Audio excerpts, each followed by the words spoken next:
मौजूद हैं गोसाईगंज थाना लखनऊ में।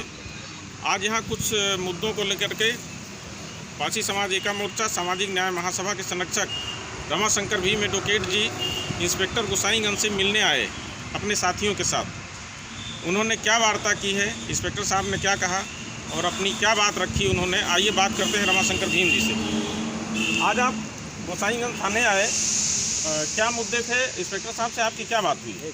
देखिए, मुद्दे कई थे और कई बार इस तरीके की शिकायतें आई कि गोसाईगंज क्षेत्र में पुलिस माफिया और भू माफियाओं का गठजोड़ इस तरीके का चल रहा है कि आम जनता परेशान है।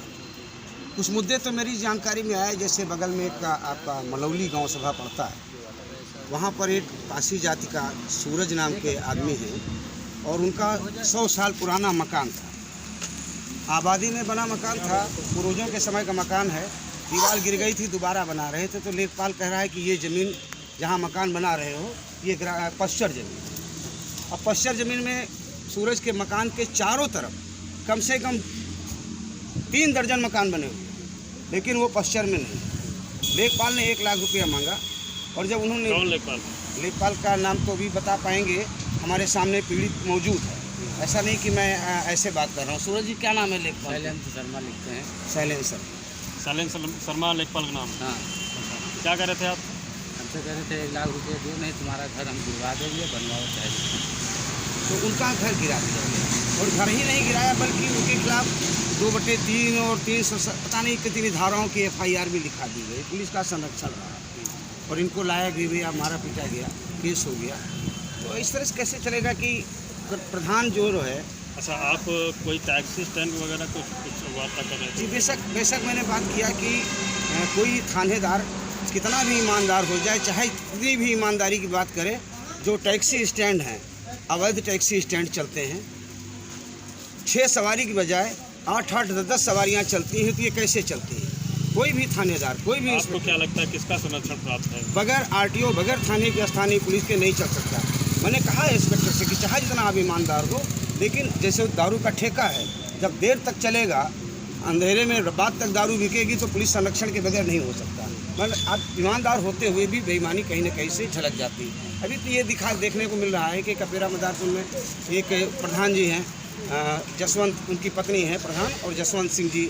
अब उनका एक ही काम है कि जो उनके राजनीतिक विरोधी रहे हैं, जिन लोगों ने प्रधानी में साथ नहीं दिया, उनको बेदखल करना, उनको परेशान करना, और खुद ग्राम समाज की ज़मीन पे कब्जा कर रखा है, मकान बना रखा है। अर्जुन जी बता सकते हो क्या नंबर है उनका, जिस नंबर पे उन्होंने बना रखा है? पश्चर से जुड़ी हुई नंबर। हाँ, क्या नंबर है? ग्राम समाज 338 ग्राम समाज में की ज़मीन पे खुद बना रखे हैं और गांव के और लोगों को परेशान कर रखा है। तो इस तरीके की तमाम जो जन समस्याएं हैं, प्रमुख मुद्दे जो हैं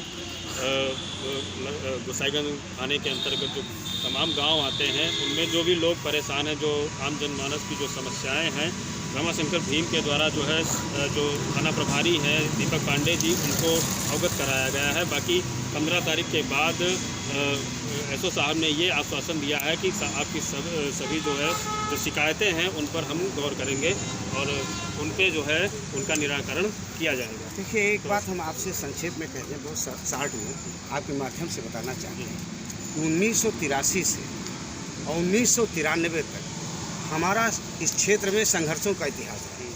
हम लोग भारतीय दलित पैंथर नामक संगठन से जुड़े रहे और उसके नाम से एक ज़माने में तूती कांपती थी।